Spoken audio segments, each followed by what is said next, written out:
Welcome to the September dev updates. I wasn't sure if I was going to do an update because I'm planning on releasing tomorrow and I've been busy doing a lot of work trying to finalize the package, but I figured I'd do one mostly because I wanted to pay tribute to a friend's brother's passing. So Lord Revika's brother passed very recently, and Revika has been really helpful in trying to test and figure out what was broken and what needed to be fixed. And so I figured I'd do this mostly for him and also to thank all the patrons and my core Rebirth team for all the work they've done. I can't believe it's been about a year and a half since the last A20 release, public release. So this will be dropping soon.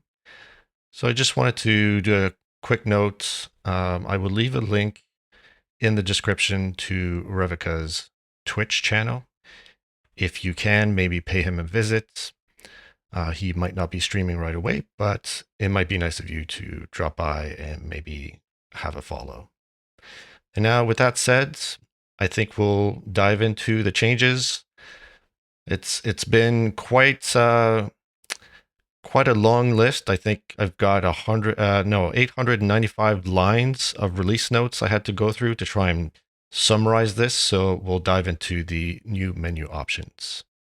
So looking at the menu options, I've done a video or two on the purge in terms of a dev update. I've started a series as well, so you might want to check that. I won't go into that. But essentially, this is where I'm going to be storing a bunch of scenarios, and it'll be some fun stuff to look into in the future. I've added the loot trader, the ability to loot traders. I personally like to have servers where if I leave trader protection off, that traders can't be looted so that players don't have an advantage. You know, the first one to essentially get to the trader gets a whole bunch of loot. Repeat POI jobs is the ability to restrict a player. So this is per player, a player's ability to run a job at the same POI more than once. So essentially, you will force the player to go further and further out as they go through the map. The party XP multiplier was created, and by default it's at 0, so that players aren't bound by the experience gained by sharing with players that maybe will be further ahead. As you know, in Rebirth, the more player XP you have, the more difficult your life becomes because the enemies tend to get stronger. So by leaving it at 0, then every player gets to level according to their own progress, which I think is a much better setup. The vehicle density multiplier refers to the number of vehicles you'll find in roads. I like to have the roads be very populated so that it feels like you're in a world where there was an outbreak. And I've received some comments. I think some people don't like, and this was just looking at the videos, don't like the fact that they may not be able to navigate the roads as easily. So you could change this to as low as you want. You don't necessarily need to regenerate a map whenever you do this. Any new chunk, if you decide to start with a number and reduce it or augment it, every new chunk will essentially use this value. Companion inventory. By default, the dogs, or at least in A20 and up to very early in 1.0, the dogs had no inventory. So I added inventory to the dogs, and this is something I'll cover a bit later. But this option is there in case you want to play with companions that have no inventory or not have the auto loot dump into their inventory. Just like the vehicle density multiplier, I've created a tree one. And this is to make the world feel a little bit better. It's nice to have a lot of trees in the forest. I know that some may have difficulty with performance, so you could tweak this as you want. Personally, the more dense, the better. Then we've got the event difficulty. I know some people have some trouble with events coming early. So what this does is it essentially lets you drop the game stage, your game stage related to events, because the events are based on your game stage. And if you want them to be tougher, then you can raise that value. I've added some zombie animal events, so you can turn that on and off. Same thing with bandits. They finally made their return, at least for the people that have been playing A21 and 1.0. And then event loot. In some cases, there are items that maybe some server owners might not want to give players, or the players may decide that they want a tougher playthrough. So not having any loot crates drop from the bosses is one way to go. The Rebirth is a new option in the Misery line, which will essentially give foes a chance of coming back to life. And the higher the player is in terms of, again, player level, so that's why you don't want to level too fast, the more chances of the zombies being reborn, and not only being reborn, but being reborn as a more advanced version. So maybe a normal to a feral, or a feral to radiated. And then delay and NPC spawns was put in because some players had a hard time with bandits early on in the game. So by default, you wait till the player gets to game stage level 10. So if you start the game and you notice that there aren't any NPCs, it's simply that you're not far enough along, and they will come. And I won't do another switch because the only option is an outbreak after Horror Night. So people who are familiar with the outbreaks, what this does, and some really like putting it to 100%, is it gives the option to have a chance to get an outbreak as soon as Horde Night's over, to I guess make it a little bit more spicy. So let's start with companions. First thing I want to bring up is the inventory. There was an option I just highlighted where I've added inventory to all the companions, which means the dogs, the panthers, these witch doctors, skeleton, and zombie, as you can see in the toolbar. And so when you talk to them, they'll have an inventory, and the auto loot mod, if you wear it, will dump these items into the inventory, the dog's inventory first, so that yours doesn't get overwhelmed. And it's a nice way to make sure that you can carry a bit more and that they can help you out.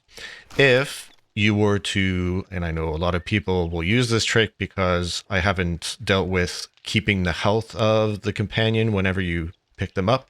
If you pick them up, so you say, come with me, you will drop their items. They won't stay with the companion.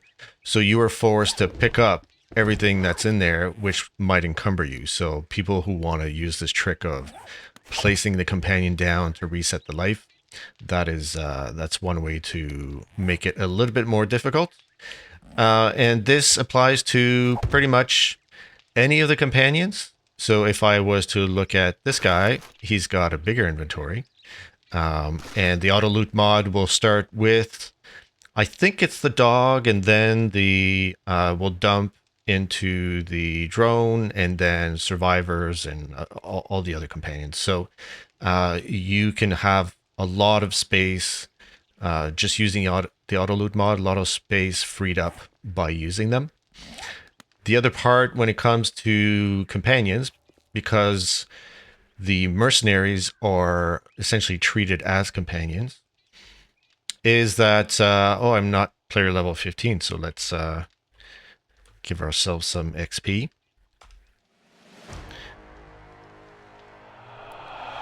Let's give it a second. There we go. So when looking at the inventory, I'm at Rex right now, and there's a mercenary trader. So in A20, the mercenary trader would only come and see you when you reach level 15, and then every 15 other levels. And then you might be able to see him in the biomes and buy some stuff from him. Now, Rael will be in every trader. So you'll just have to find this guy at every trader. And the tougher the biome, the more tiers they will sell. So if you wanted to have a tier 5, given that the burnt biome in Rebirth is the toughest biome, you would have to find Gen in the burnt biome. So now we're at Trader Hughes. And what I wanted to show is that you can, if you want to, right now I believe trader protection is on. So there are a few things you can do. So let's grab a few shapes. Let's grab these two. If I was to place a normal shape, trader protection is on. I don't want you to build inside the trader, but I will let you put some frame shapes if you need to, let's say nerd pole because there's some zombies or you need to get on top of something. I'll let you do that. You won't be able to upgrade these guys though. So it's just, you can do that and you'll be able to, if I was to grab a torch, for example, if it's really dark and you want to put a torch somewhere, well, this might not be the best spot, but it gets really dark in Rebirth. So this is a good way to do it. Normally when the trader protection is on, you wouldn't be able to do that. The other thing to consider is when you look at Briston, special missions are back. So you'll be able to do those as you could in A20. And when it comes to these perk books, normally you would have been able to use these perk books to get up to the maximum level. But I don't let you do that anymore. The perk books will take you up to a certain point. And then you'll have to use mobs. So if you look at the, let's see, mods. Genetic mods. So we'll pick this one. I've talked about this before, but if you wanted to take, and I'll grab the strength one and I'll grab the sexy T-Rex and let's give ourselves some armor. So let's put this in here. Oh, wait. I've got to read this. Hands. So I actually have to use this instead. So if I look at the mods for the perks that have 10 levels will give you 2 levels. And the mods for a perk that has 5 levels or 4 will give you 1 level.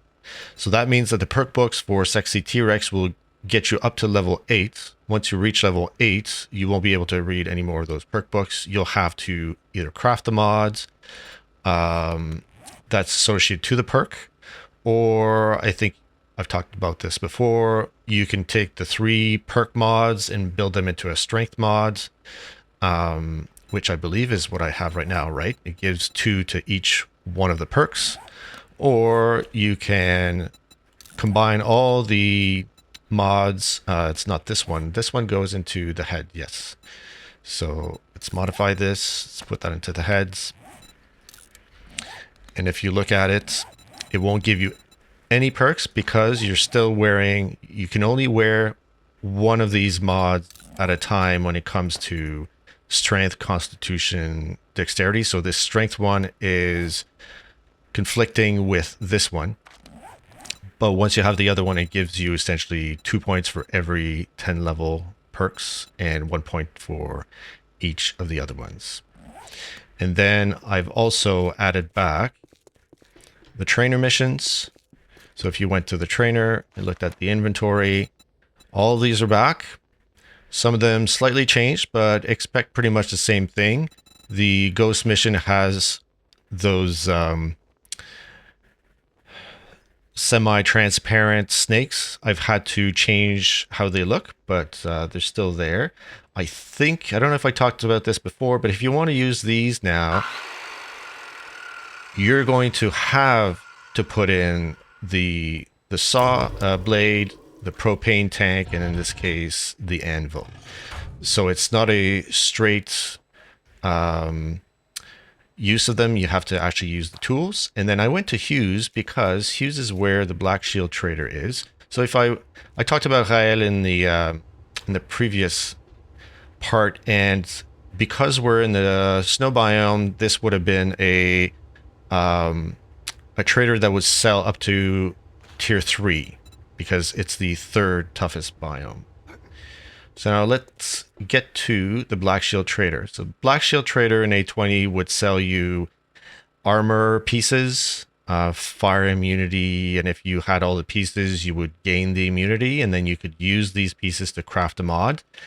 Because of the armor change, there's no more of these armor pieces, and so now you straight up have to, and you don't have to, because normally you have to unlock the inventory for this guy using having killed 150 shock immune zombies. You don't have to do that for the immunity armor mods. For example, if you have enough of the fire immune remains, you can come and see this guy if you find him, and then use this to trades for one of these mods. So in the case of the fire one, you need 10,000 cash and 100 of those fire immune remains. And then same thing for the shock. Shock is a bit more expensive. Explosion, given the strength of being able to drop a grenade at your feet and not die, is a lot more expensive as well. And then if you want to get the fire and shock or the fire shock and explosion, you actually have to get the remains of zombies that have the immunity. It's no longer, you can't just amalgamate remains together or mods together. And then the last thing I think I've done, and you won't see it here, but if you were to get jobs from Trader Hugh or any other vanilla trader, I've completely removed the fetch and clears. I'm not a fan of the fetch and clears. You either do a fetch or you either do a clear whenever you're at a certain level. This thing about having to chase around for the satchel is a little bit annoying. So I've removed all of that, and what that does, especially because I've got the hide surprise for the infestation POIs, is that every top level job has a chance to be infested, rather than if it's a fetch clear, well, you know, it'll never be infested. And then I said it was the last thing, but I lied. The very last thing is that, and you wouldn't know this if you haven't played 821 or 1.0, but fire extinguishers had been removed from 821 and 1.0 until very recently, and you can buy them instead of finding them on the counter in POIs. You can buy them from the vending machine, and then you use potassium bicarbonate to refill them. And they're expensive, but what you can do is you can actually craft these things. It's a little bit involved as a process, but it'll save you a bunch of cash. So you're seeing right now, I've got a seeker, and these guys right here, let's kill these guys off, are actually spawns from the seeker. So when a seeker comes, you not only have to deal with the seeker itself, but whatever spawns could come from the seeker. So it's just something to add a little bit of more of a challenge to seekers, because sometimes it would be way too easy to kill them. So we'll kill this guy off, kill you off. And now we're going to test out, let's see, let's give ourselves a dog companion. So we've got, let's kill everyone in the area. We've got bandit events again. We've got, just talking about events in general, each boss now comes, if you're looking at a typical zombie event, comes with support zombies. And those support zombies are the ones that buff. So the doctor, the one that gives radiation poisoning, then there's a bouncer that gives, and I can't remember if it's the armor buff or the entity damage buff. But anyway, you get support, and then you get the minions on top as well. So those are a little bit tougher. I've got animal zombie events. Those are pretty scary as well. And what's made it back is the bandit events.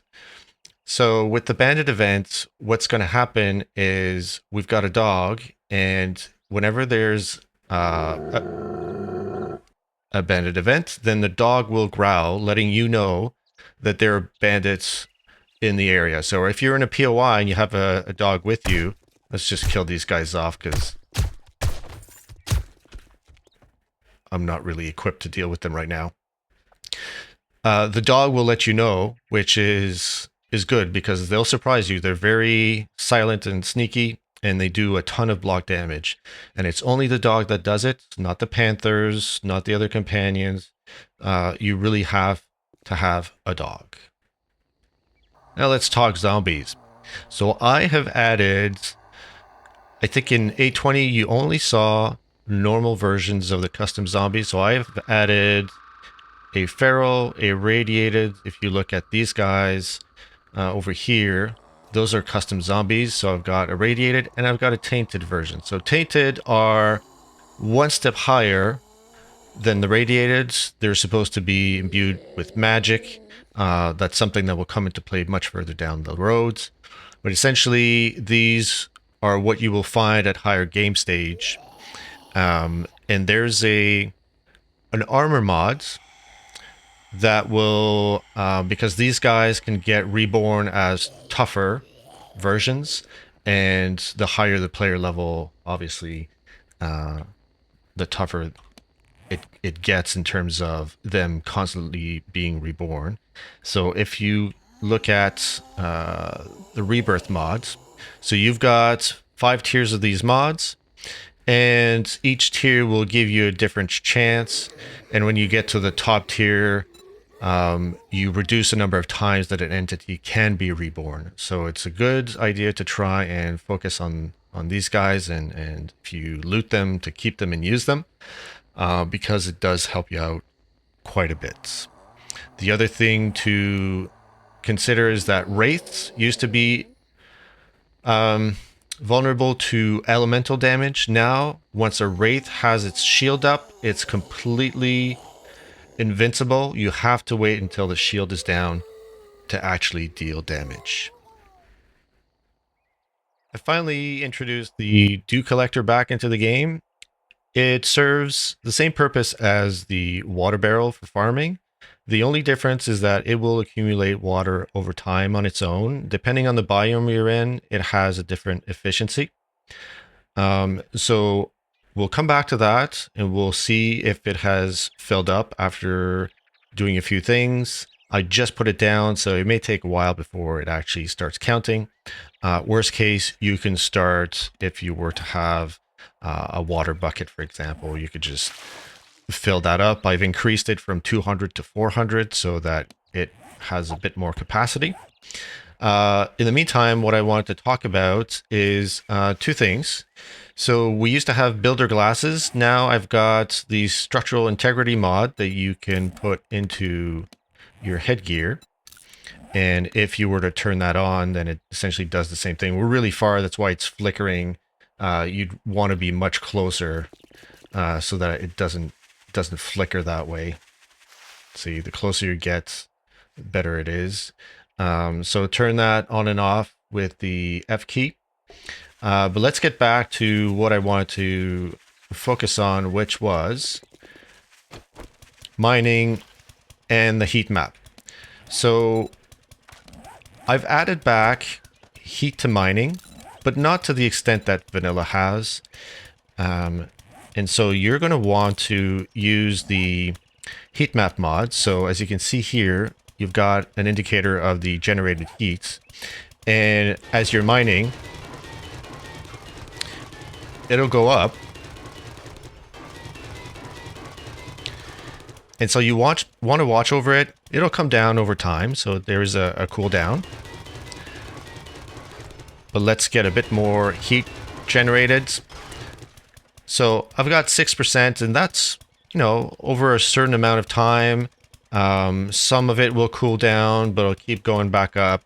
What you can do is monitor it, and if you feel like it's going too high, then start digging earth or sand, because that generates absolutely no heat. So metal generates more heat than stone, and then stone more heat than woods, and earth has 0 heat. So it's a way to manage your heat and not have your screamers. And see, this gained 1 water, so that's good.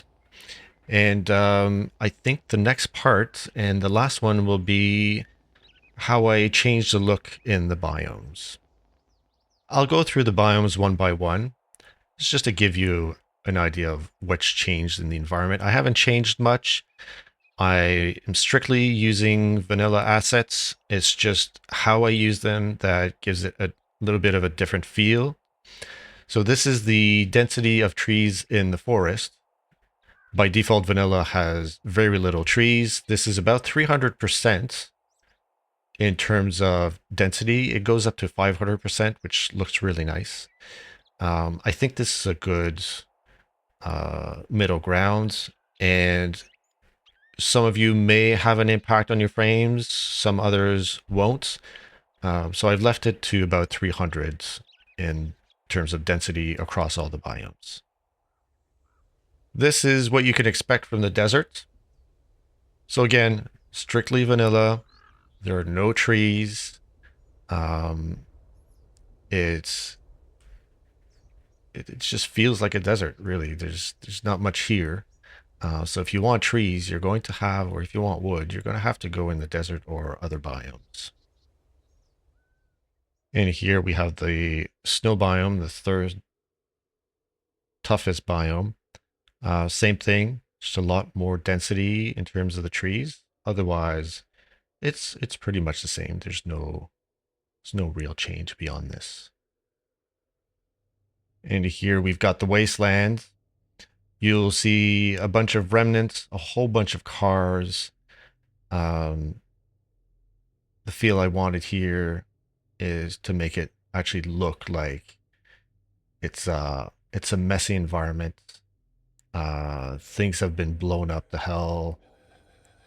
Yeah, you'll see POIs with remnants all over. So it just gives it just a bit more of an eerie feeling. So this is the burnt forest biome. It's the toughest biome. As you can see, there are a lot of embers and the tree density is quite high. This is going to be the magic biome. And so if you were to look at nighttime,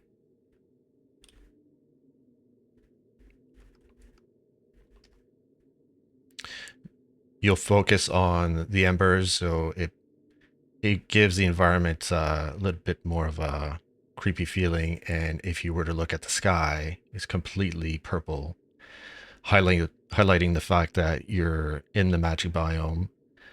This is just a start. This is going to change over time. I'm strictly using vanilla assets, as I mentioned, to give you a little bit more of a differentiation between the biomes. So I will be working on that over time. And to finish off, I'll actually cover one thing that I forgot to mention at Bristons. So see you there. So once again, I wanted to thank the patrons for all their work and dedication in this past year and a half, bringing this to all of you. And want to leave you off with one thing, which is probably the one question that's been asked the most by the patrons is, what are the shortcut keys for all the special skills? So now if you go into useful information, you're going to get a listing of all the shortcut keys, so you can make a note of that. Hopefully this helps, and I hope you enjoy this release. Lots more to come, and have fun.